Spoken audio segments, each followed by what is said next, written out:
walk through the woods or over a field, we are hardly aware of what an incredible miracle of creation is found directly under our feet. A billion-fold life is hidden in the soil, most of it invisible to our eyes. Under the surface area of a foot exist more living beings than there are humans on the whole earth. Without this ingenious micro-creation in the soil, with its tiny creatures, there would be no life on earth. And without this underground cosmos, there would be no food for us, no fruit, no vegetables, no trees, herbs, and no grass for the animals. Why is this so?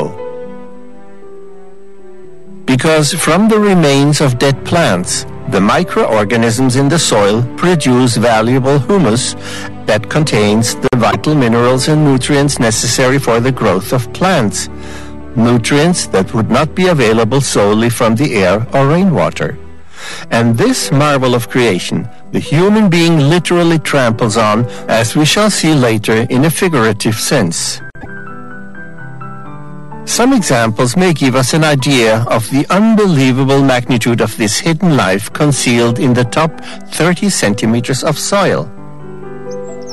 Under ideal conditions, the weight of all the organisms living in a forest floor can reach 25 tons in an area 100 meters square. In an arable soil, there are at least 4 to 5 tons of living beings working diligently on this surface area under our feet. If we were to examine the upper 30 centimeters of a small area, just 1 meter square, we find on the average 80 earthworms, 50 snails, 50 spiders, 50 wood lice, 100 larvae of dipterous insects, 100 beetle larvae, 10,000 bristleworms, 25,000 deloid rotifers, 50,000 springtails, 100,000 mites, 1 million nematodes or threadworms, and 1.6 trillion microorganisms like bacteria, fungi, and algae. These are numbers beyond our power of imagination, and all that in 1 single square meter of soil. But even in a handful of soil, billion-fold life is concealed, invisible to our eyes. To better grasp the amount of life in the soil with our consciousness, let's reduce the amount of soil to be examined to a few grams. Even in a spoonful of fertile farmland or meadowland, there are still over 1 billion bacteria, millions of fungi, and thousands of microorganisms living there. So even the life in a single spoonful of soil exceeds by far the human power of imagination. These examples demonstrate how inconceivably diverse and abundant the life in the soil is. And all this functions as if automatically. Everything is ingeniously organized. Every single little animal performs its task with great zeal. They transform the remains of plants and dead matter into valuable humus. The leaves that have fallen on the ground or the dead plant and root mass are diligently taken in and turned into fertile humus by the soil creatures. In addition, the soil life supplies the plants with bound nitrogen from the air, mineral nutrients dissolved from the rocks, and thanks to a stable soil structure with sufficient cavities to ensure a good supply of water and the necessary ventilation. So it loosens the soil. And it does something that a human being can never achieve with all his modern technology. It makes the right nutrients available to the plants at the right time and in the right place. Science will never be able to research and comprehend this complicated ecosystem in all its complexity and abundance. But this system functions so perfectly only as long as the human being does not step in and disorganize everything. For example, by plowing deeply, which brings the upper layers into oxygen-poor depths where they don't belong. The microorganisms that are normally endemic to the upper layers cannot live so deep in the ground. But also in the soil, compacted by heavy tractors, it is no longer possible for many living organisms to fulfill their tasks. In addition, the water can no longer seep into the soil, which can have fatal consequences. Not lastly, the viability of many organisms is limited or destroyed with chemical fertilizers and sprayed poisons such as herbicides, fungicides, and other chemicals. Even traditional fertilization with caustic slurry, so favored by the farmers, can chemically burn and kill many of our little helpers in the soil.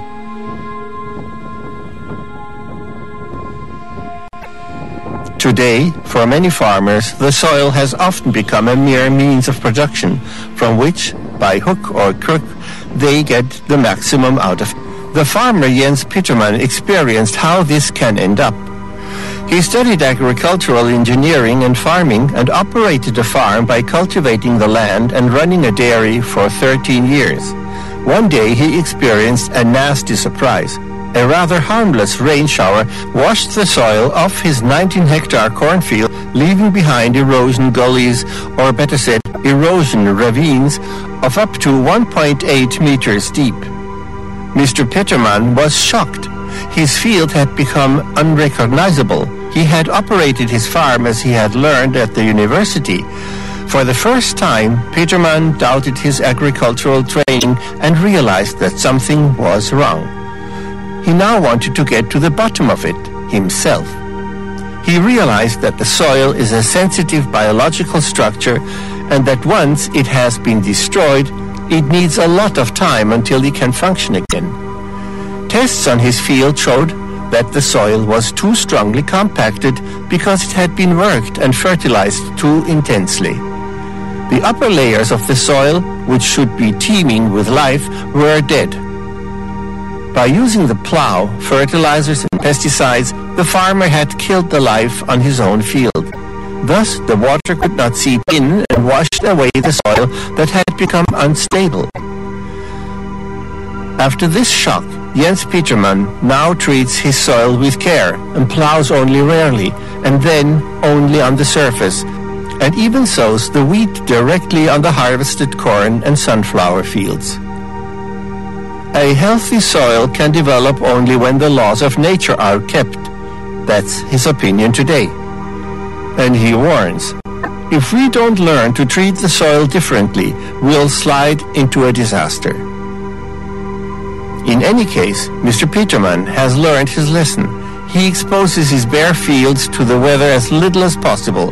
He knows today that the so-called weeds are very useful and may not be sprayed to death because their roots hold the soil together and protect it from sun, rain, and wind. In addition, they nourish the soil life.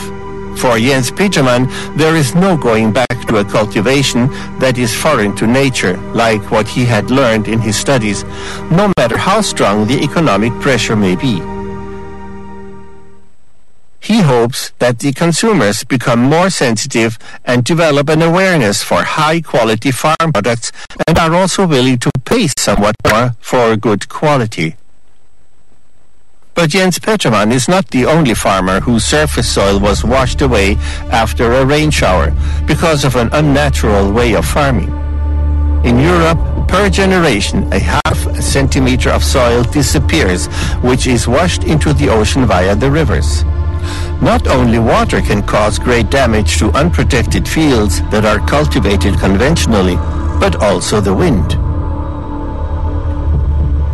With reports in the news of disasters, we often hear those affected exclaim, "We never had such a storm," or "We can't remember such a torrential rain of this extent." The reason? The looming climate change is increasingly generating weather anomalies of unusual strength. Unprotected and conventionally farmed fields are not only at the mercy of increasingly strong rainfall, but also of increasingly strong storms. An example. On Friday, April 8, 2011 at 12:30 p.m., a storm with wind speeds of over 100 kilometers per hour blew a freshly plowed field into the lanes of the Autobahn A19 in Germany. Within seconds, visibility sank to under a meter. Many vehicles could not brake in time, and the pile-up of 80 vehicles occurred in both directions. 8 dead, 131 injured, dozens of burned-out cars. That was the shocking result of this disaster. Later, the soil expert Burkhard Roloff of the German Federation for the Environment and Nature Conservation took a look at the field in question and dug up a soil sample. What he saw was sobering. The soil was compacted and dead. No life, not even an earthworm in sight. No weeds, everything sprayed to death. For the soil expert, it was clear that here work had been done with artificial fertilizers and poisons. The soil was riddled with cracks, bare and unprotected. Farmland of this kind, above all when the crop sown is still small, can easily be stirred up and carried away by storms or washed away by strong rain. At the latest, when the climate change causes increasingly strong storms to sweep over the fields and hitherto unusual heavy downpours plague the land, it will become apparent that something has to change. It's hard to understand that of all people, farmers, for whom a healthy soil is indispensable, indeed the basis of their occupation, torment the life in the soil to such an extent, finally killing it with all sorts of means. Shouldn't soil science and nature conservation be the most important disciplines in the education of farmers? Perhaps the life in the soil is ignored because it's invisible to the naked eye. That's why it's important that ever more people learn to understand what is taking place beneath our feet, mostly invisible to our eyes. The soil life is divided into two groups. The by far largest part of the soil life is called the soil flora, namely the bacteria, fungi, lichens, and algae. They amount to about 80% of the life in the soil. On the other hand, all animal organisms in the soil are counted as soil fauna. They add up to about 20% of the soil life.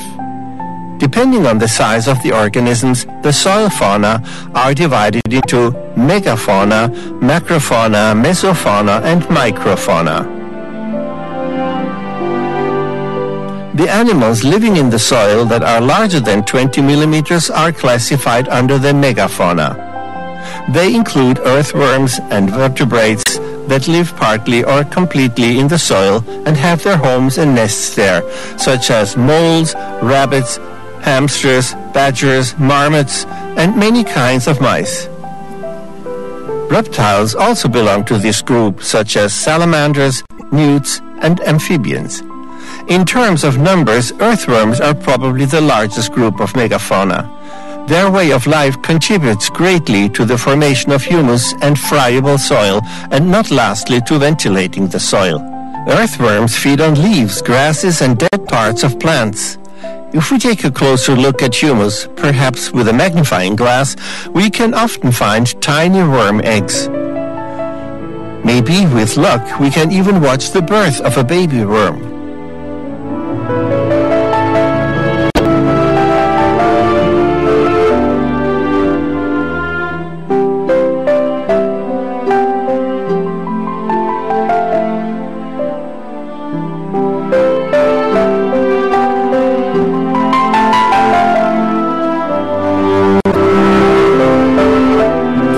The front part is formed into a thin but hard point in order to squeeze into the tiny cracks in the ground. Then the middle part is moved forward and inflated so that the channel gets wider. We see that earthworms are tough and hard workers in the soil. With a life expectancy of up to 8 years, they can produce up to 100 tons of valuable worm leavings per hectare and year. Compared with a good garden soil, on the average, the droppings of earthworms contain 5 times more magnesium, 5 times more nitrogen, 7 times more phosphorus, and 11 times more potassium. It's pure gold for the plants, and at that, free. Smaller animals between 2 and 20 millimeters large are classified in the next smaller group of living creatures, the macrofauna.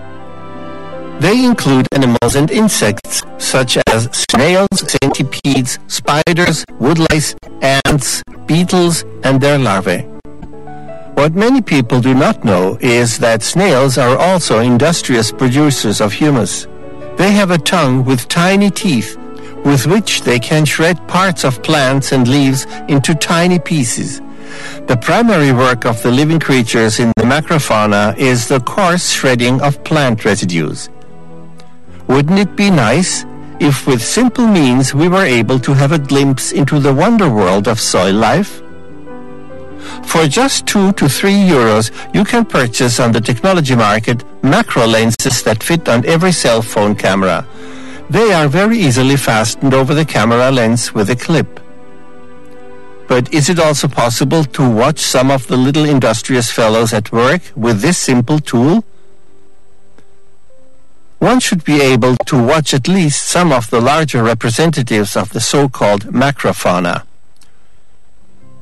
We want to put an example to the test. For instance, with a cell phone camera we can watch ants very well with a clipped-on macro lens. Here, a woodlouse, which just entered an ant street, is inspected very closely. Woodlice see to the shredding of plant residues, which they transform into humus in their intestines. Wood ants build their nests into big hills, whereby a part twice as large is underground. Other ants build only underground nests. Passages and chambers traverse the soil at various depths. Most ants form colonies with one or more queens. The colonies consist of female soldiers, workers, and male drones whose sole task is to mate with the queen during her wedding flight. There are also ant species that milk the leaf and root lice, or aphids. In return for the sweet honeydew, the ants protect the lice from predators such as ladybugs. With the example of a large rhubarb flower, the stem of which is covered with aphids, we want to see if we can watch and film the milking of the aphids using a cell phone with an attached macro lens. We see bustling activity. We can actually see how the ants massage the abdomens of the aphids to get them to release the sweet honeydew. And here we can really see how the aphids deliver the coveted sugar nutrient to the ants, which the ants pick up and later bring to their nests.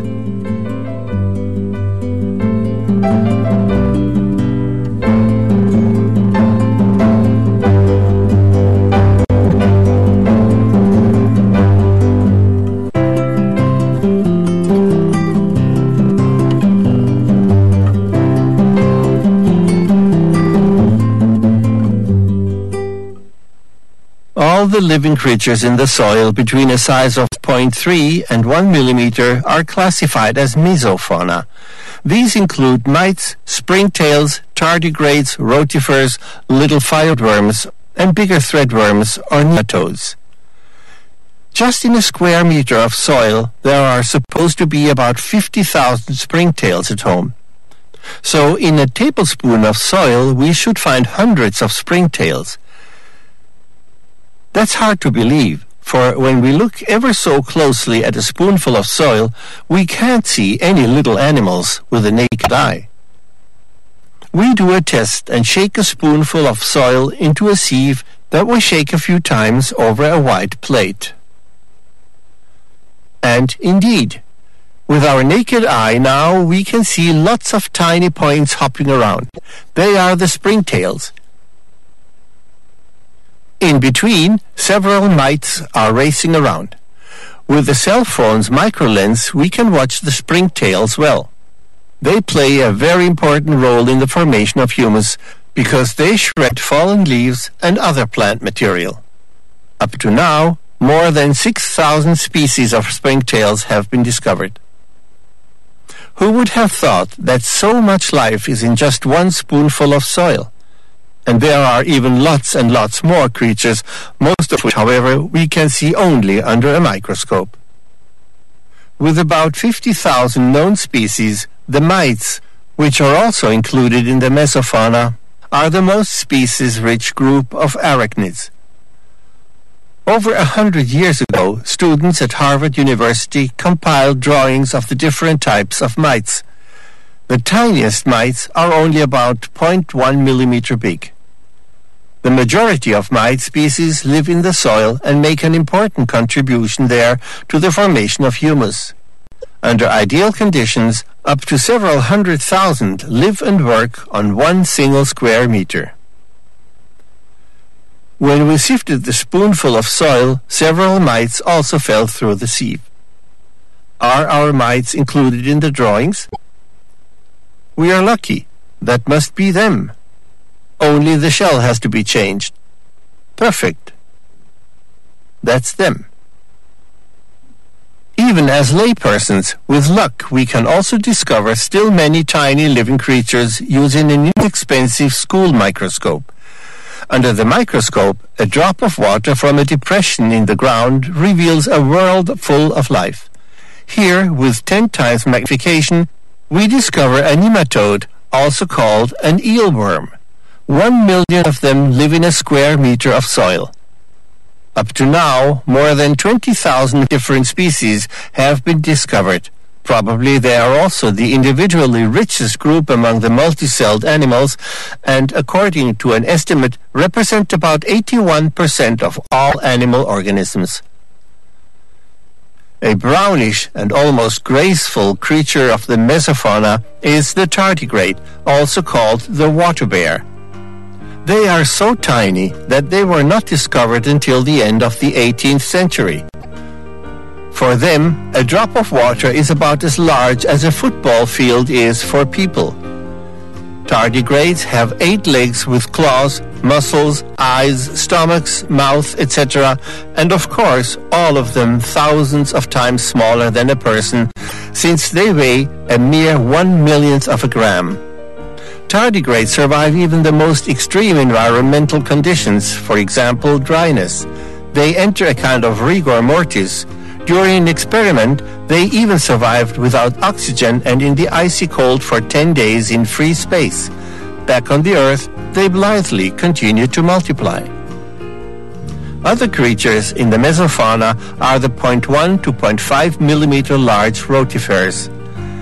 These creatures have mobile eyelashes on their heads, which serve for forward motion on the one hand, and on the other to get better access to food particles. Worldwide, about 2,000 partially very different species have been discovered. With the stronger magnification on the microscope, even smaller living creatures become visible in the soil. They form the so-called microfauna. They include tiny creatures of 0.002 to 0.2 millimeters in size. There's no doubt that the soil lives. Countless microorganisms populate just a little drop of moisture from the soil. It is an exceedingly diligent and lively working together. The biggest group, with over 1 million inhabitants per square meter of soil, are the flagellates. More than 6,000 species have been discovered so far. They live in water-filled pores in the ground. They too, like many other microorganisms, feed on animal and plant residues. These single-celled creatures use a kind of whip or flagella to propel them forward. Therefore, their name, flagellates.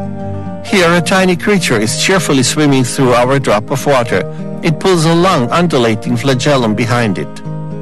If we watch these creatures for a while and see what everyday problems they have to deal with, something like sympathy for these teeny co-inhabitants of our planet begins to grow.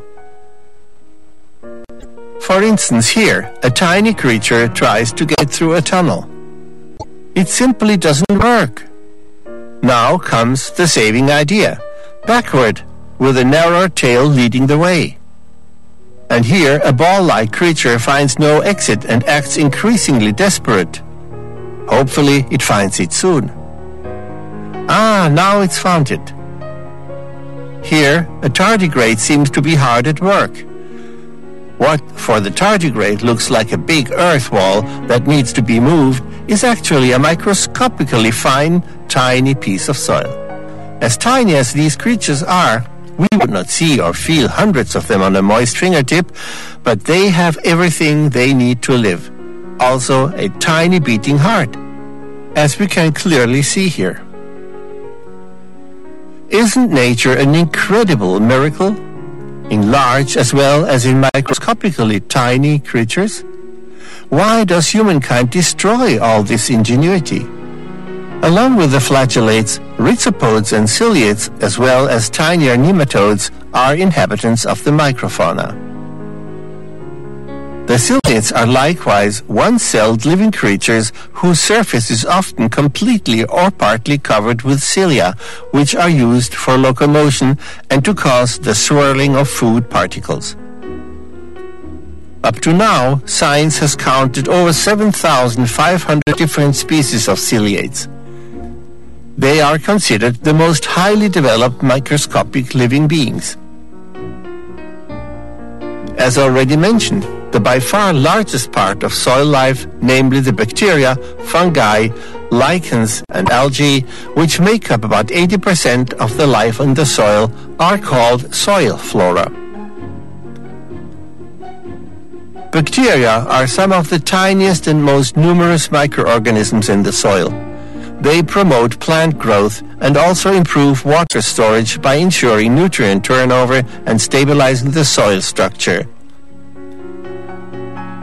Together, the bacteria and fungi make the biggest contribution to the disintegration of organic matter, transforming it into the vital nutrients that plants need for growing. Over 100 million bacteria with a variety of over 5,000 species can live in one single gram of soil. The bacteria, which can look bullet-shaped, screw-shaped or rod-shaped, are single-celled organisms, which can be viewed only with a strong microscope. Several species move by way of flagella. Others let themselves float with the current.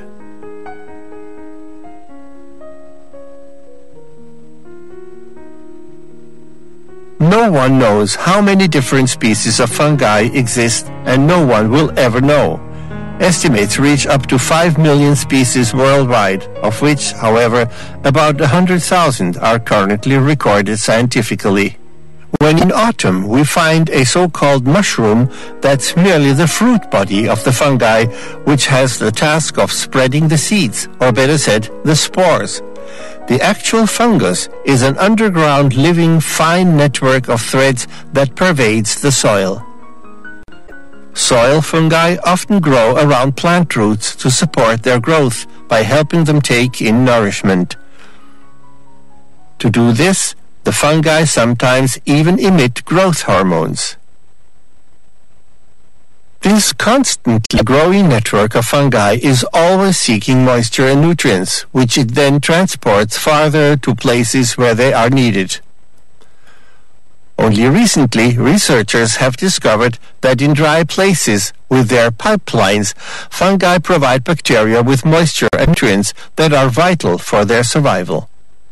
The human being still has little idea of how soil life works as a whole and finds it miraculous when it is discovered that behind this system perhaps there could be a not coincidental interaction of all life.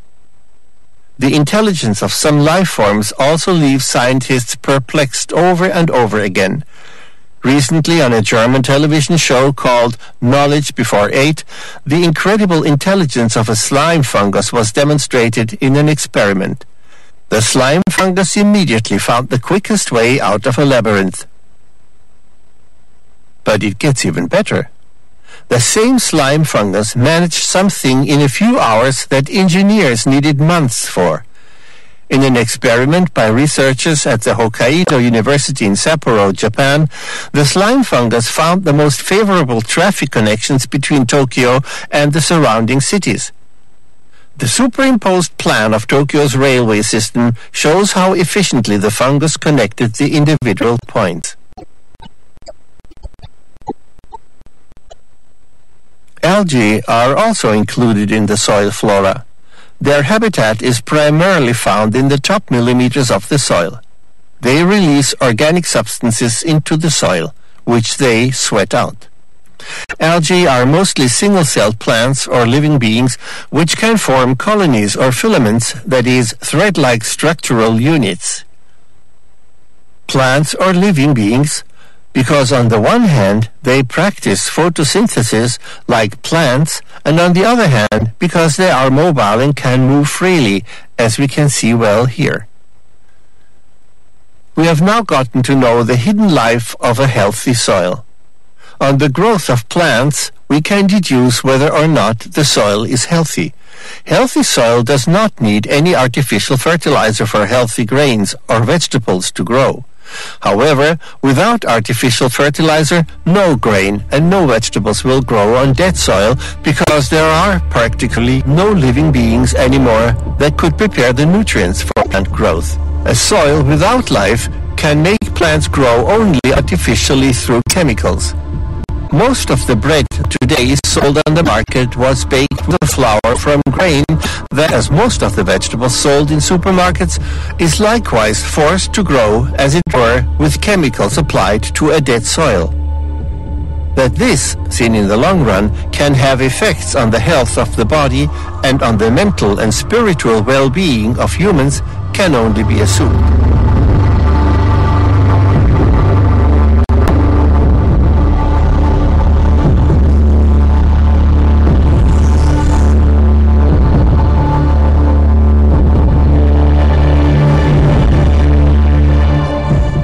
If one day, for whatever reason, there is no artificial fertilizer left, this could have serious consequences and perhaps even cause a famine.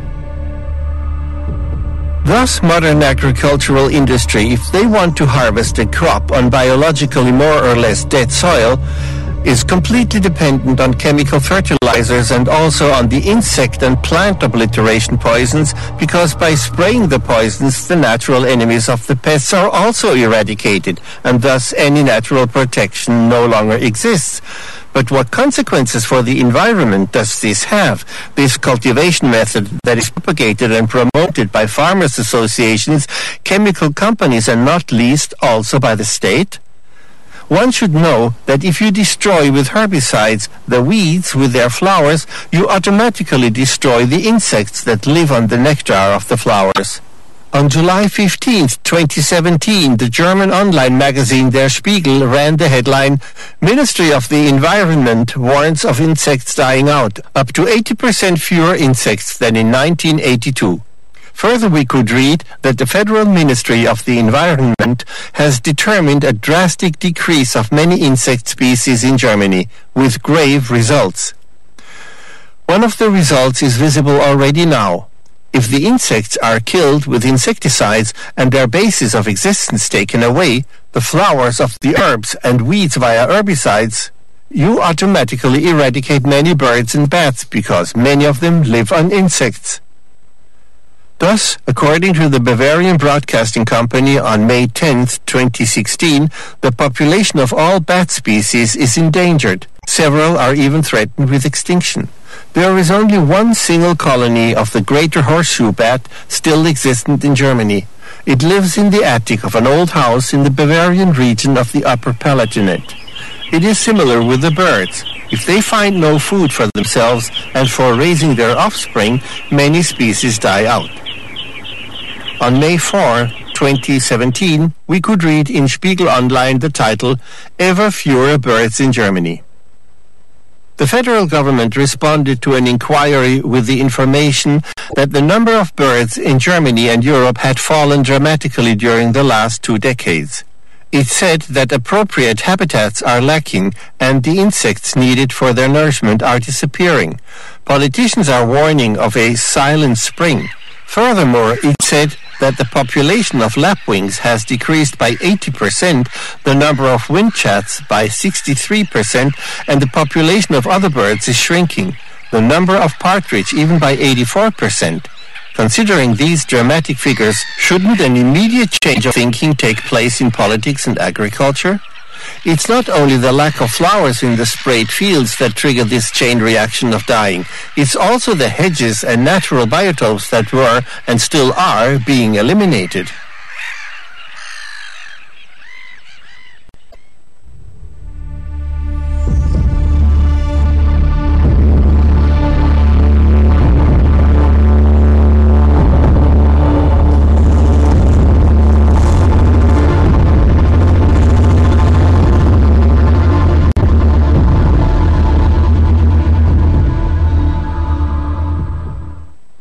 This unfortunate process began already quite early on, but above all, since the arrival of big farming equipment, the fields that formerly had been divided by hedges and groves were restructured and combined to enable more efficient work on the newly created larger fields with the use of large machines. The widely varied, patchwork-like landscape of individual fields surrounded by hedges with shrubs and trees in between yielded to a monotone, unnatural landscape architecture that has no room for trees and other wild plants. Many communities were proud of this new development and even erected monuments to commemorate this land consolidation. Now it is deathly silent in these huge monocultures, eerily still. No life stirs. Not a single flower can be seen. No humming of insects. No butterflies. No twittering of birds is heard. Only here and there one sees a tractor underway pulling its tank of poisons to kill off the plants and insects.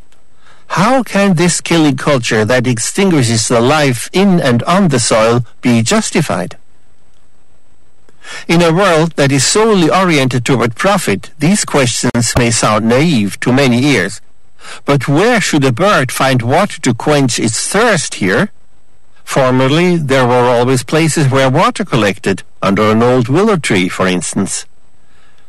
And where should insects find nectar to nourish themselves here? Where should the bees now find flowers to feed their colony?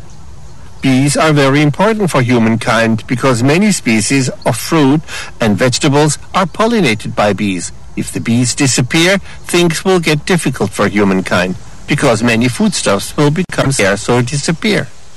It is generally presumed that the dying out of bees is caused by the poisons that are sprayed by the farmers. In large parts of China, pollinator insects have already been very strongly decimated or even completely obliterated through the poisons sprayed by farmers. This is why many Chinese have never seen a living bee. Now hordes of people have to climb the trees to pollinate them. But that's not easy, because every human pollinator needs a kilogram of fresh blossoms every day, which have to be gathered beforehand from the trees. Their pollen then has to be released by hand. About 1 gram of pollen is needed to pollinate one tree. A human being manages about 30 trees per day. In comparison, one single bee colony easily pollinates 300 million blossoms per day. For this, a pollinator army of more than 1,500 people is needed. And while people in China are already having to pay for the consequences of spraying poisons, we are still carrying out a pseudo-discussion about what could well be the reason for the bee mortality. Isn't it absurd that today beekeepers have to move to the cities because more diversity of blossoms and more poison-free nature exists there than in the countryside? Recently, the question is being asked more and more frequently, what can be the solution to cultivate the soil correctly without damaging the soil life, without killing insects, without decimating birds and bats? On September 2, 2017, the German news magazine Der Spiegel published an article entitled Summer of Silence and wrote in the subtitle, "Untouched landscape full of chirping crickets and singing birds. That was once." Germany is suffering under the dramatic loss of species. Only a radical change to organic farming could still rescue the diversity. Is organic, that is, certified organic farming a solution? Organic farming is usually combined with keeping farm animals, that is, with the butchering of animals. If we take a closer look at what is possible or even recommended as fertilizer under varying circumstances, this says a lot because much is allowed. From horn fertilizers made from horns and hooves of slaughtered cloven-hooved animals with pelts, flesh and bones, blood meal, feather flour made from feathers, which is produced when slaughtering poultry with adhering skin and dirt from the barn, hair meal pellets, meat bone meal from ground slaughter byproducts, liquid manure and processed slurry up to manure from cows and horses. It is not only vegetarian or vegans who do not have a mouth-watering reaction. The problem of using animal waste products as a fertilizer is connected with the practice of livestock production. This brings up the question, is there at all a species-appropriate animal husbandry? Doesn't every kind of animal want to be free? And when we speak of farm animals, then this automatically also means that the animals will be slaughtered one day. However, today, killing animals is no longer simply accepted by all people. For an increasing number of people, the commandment, "You shall not kill," also applies to the animals. Isn't it a paradox if the animals under the ground are protected, while above the ground they are killed?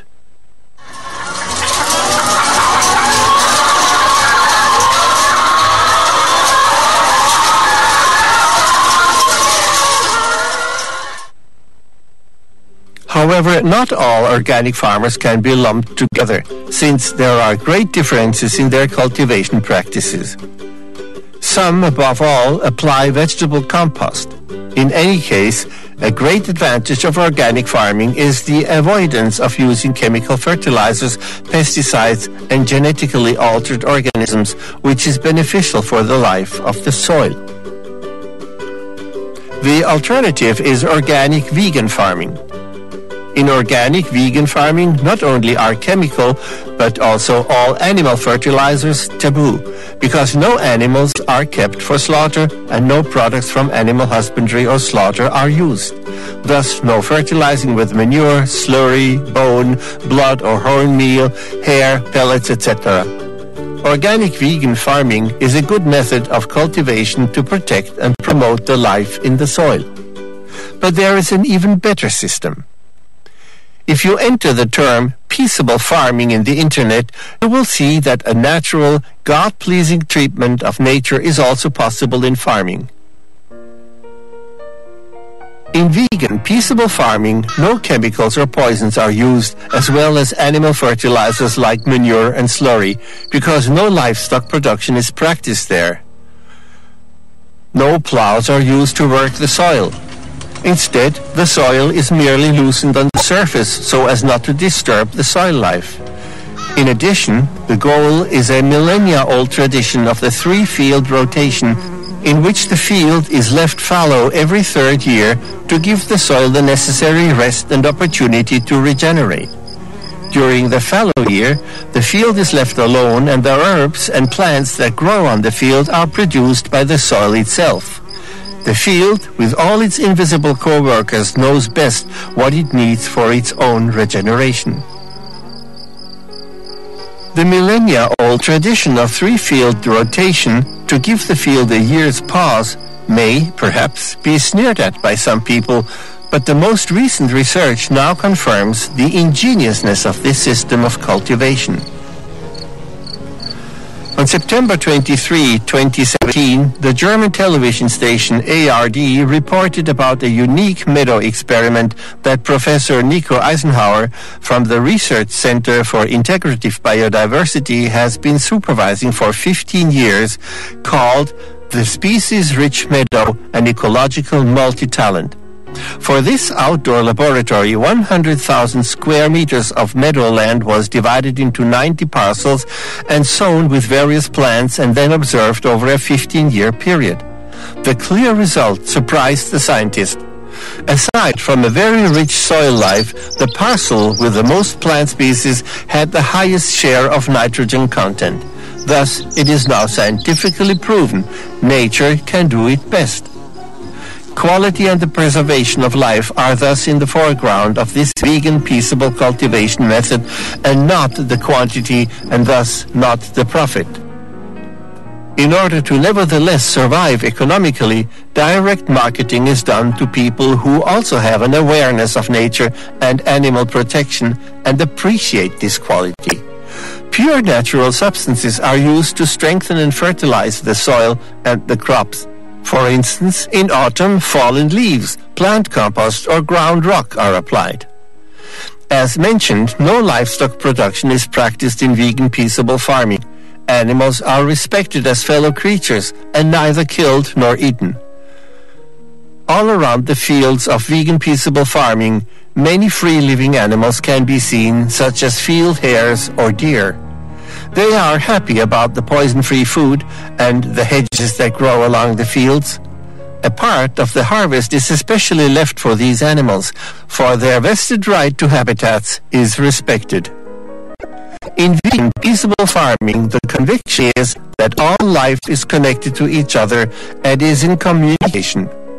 That is why the effort is made to again communicate with the fields, the tiny living beings in the soil, and with the plants. Thankfulness and respect and appreciation are felt for what nature gives us. The farmer cultivates and cares for the fields, but growth and flourishing are in the hands of God.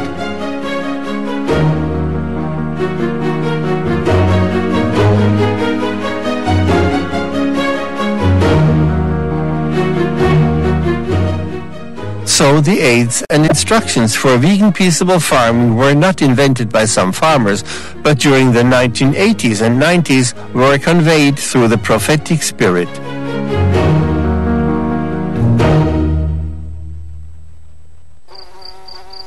It is a feast for the eyes when in the midst of the dead agricultural desert, a field of oats appears, which is cultivated by vegan peaceable farming. Here there is life. There is humming and buzzing everywhere. Thousands of insects are feasting on the nectar of the flowers. The oats are growing embedded in a flower paradise.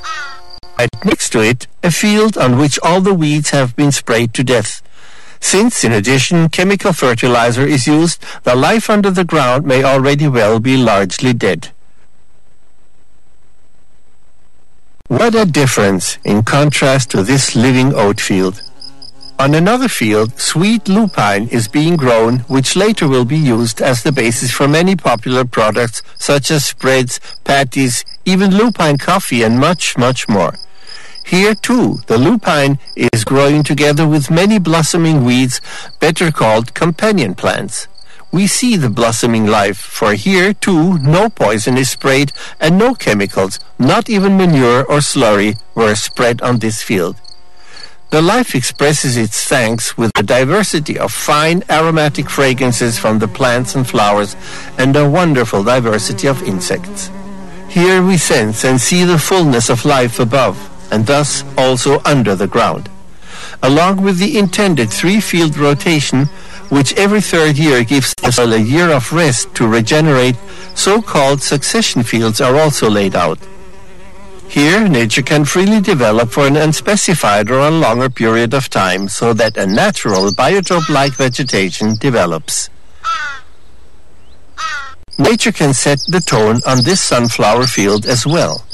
In contrast, on the neighboring fields prevails the wasteland that is customary today, and aside from the desired highly bred crop plants, there's no trace of life to be seen. Here, too, not a single flower, no bees, no butterflies, no birds. This culture of death has meanwhile spread everywhere, even in rural areas. Exploitation of the soil for profit rules everywhere.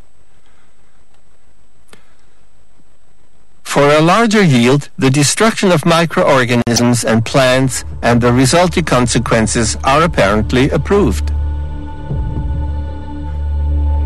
Even larger animals such as deer, foxes, hares, and many more are mercilessly shot down. On the fields of death, shooting towers are everywhere in great numbers. Jesus certainly never wanted any such thing. His teaching was essentially, do not do to another what you do not want to have done to you.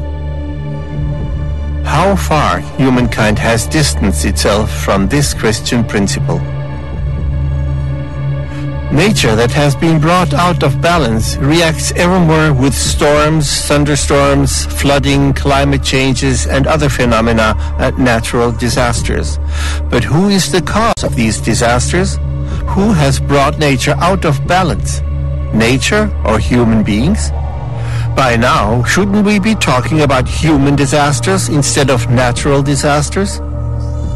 Humankind has not yet understood that everything is connected with everything. People cannot imagine that through the immense destruction of the life in the soil, humankind has created a huge cause, the effect of which will be discharged in due course over countries, continents, and nations. That this has already started to happen can be seen in the daily news. On September 23, 2017, the German news magazine Focus, under the title "Our Earth is Burning," gave a large and impressive report about the disasters that will befall mankind. Scenarios were described which we can hardly imagine today. In many densely populated regions, alone through the high temperatures, survival will hardly be possible. The farmer Jens Petermann is certain that encroachments upon the system of nature can definitely have the result that, triggered by this wrongdoing, diseases and inhospitable conditions for life will come to the people. We should be aware that without us, the Earth became a blue-green planet, and it could also be one again without us. Humankind has the choice. The possibilities are given to practice an agriculture that is close to nature in the spirit of a true Christian attitude, in which one does not do to another, in the sense of not doing to the life in the soil and to the nature and the animal kingdom either what one does not want to have done to oneself. But will there be enough farmers who change their way of thinking and want to take this path before more insects and birds become extinct and even more soil life is destroyed? Farmers to whom the conservation of life, the animals and nature is more important than a quick profit? Will there be enough customers who are willing to support a way of cultivation that is not only nature-friendly, but also close to nature, that strives to live in unity with nature and the animals?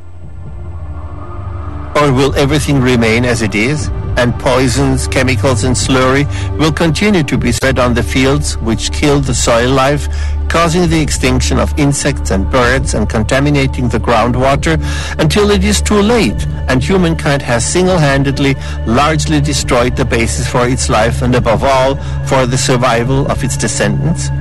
There are scientists who think the wheel can no longer be turned back, that in the end nobody wants to voluntarily give up growth and profit. Yet that is a mistake. If humankind does not voluntarily turn back the wheel, sooner or later nature will do it. The future will tell.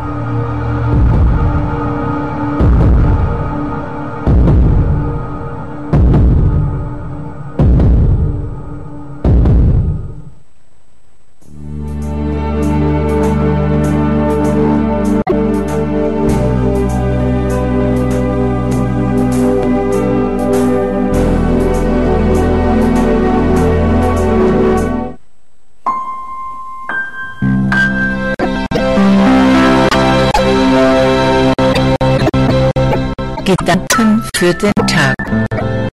Thoughts for the day. Guten Morgen. Good morning. Gott ist die Liebe God und is the love and truth. die Liebe und Wahrheit. The love and truth. God is in you, in the very basis of your soul. Jeden Tag ist für jeden von uns ein Wahltag. For each of us, every day is an election day. What or whom do you vote for today? Perhaps you say, I vote for the truth, Wahrhaftige. for the truthful. Jeder Mensch spricht Every person talks more or less about the truth, doch keiner but ultimately no one can prove it. Die Wahrheit ist das Gesetz des Alls. The truth is the law of the all, and not the opinion that many people equate with truth. Ausschließlich Only you can prove the veracity, the truth, because God, Gott die the Wahrheit truth and love ihnen wohnt. dwells in you.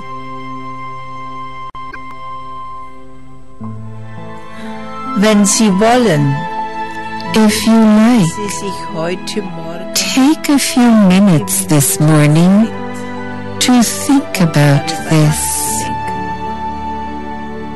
Wenn Sie wollen, If you like, gehen Sie mit dem go into your folgenden day Gedanken. with the following thoughts. Gott ist Liebe und Wahrheit. God is love and truth. God Ist accompanies you. Er wohnt in God Ihnen. is spirit. Ur- He dwells in you, in the very basis of your soul. Endliche The infinite ist bei Ihnen God und is with you, and thus Ihrem Tag. also in your day. Ich wünsche I wish you a God-filled day. Gabriele. Gabriella.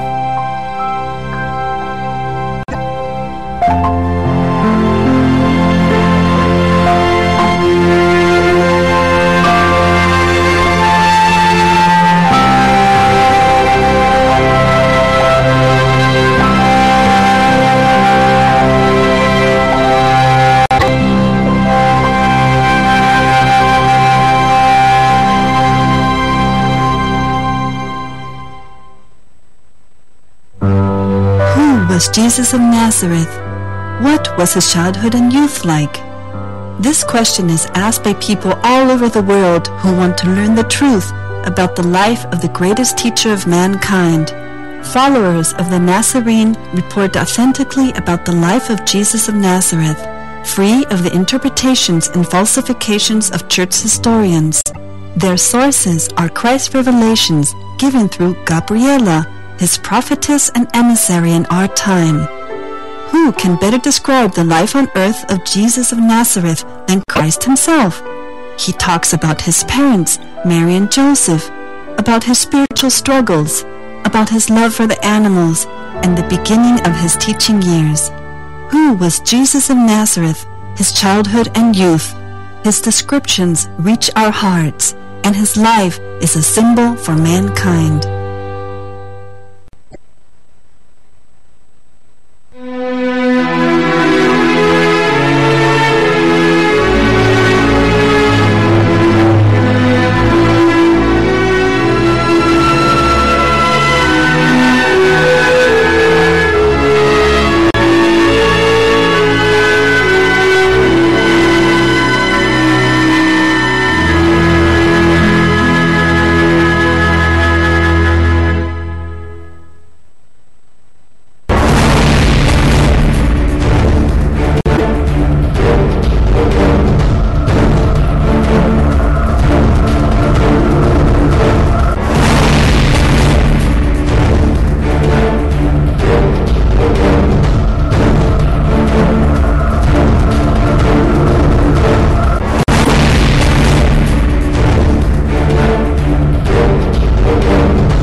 Andhra Pradesh.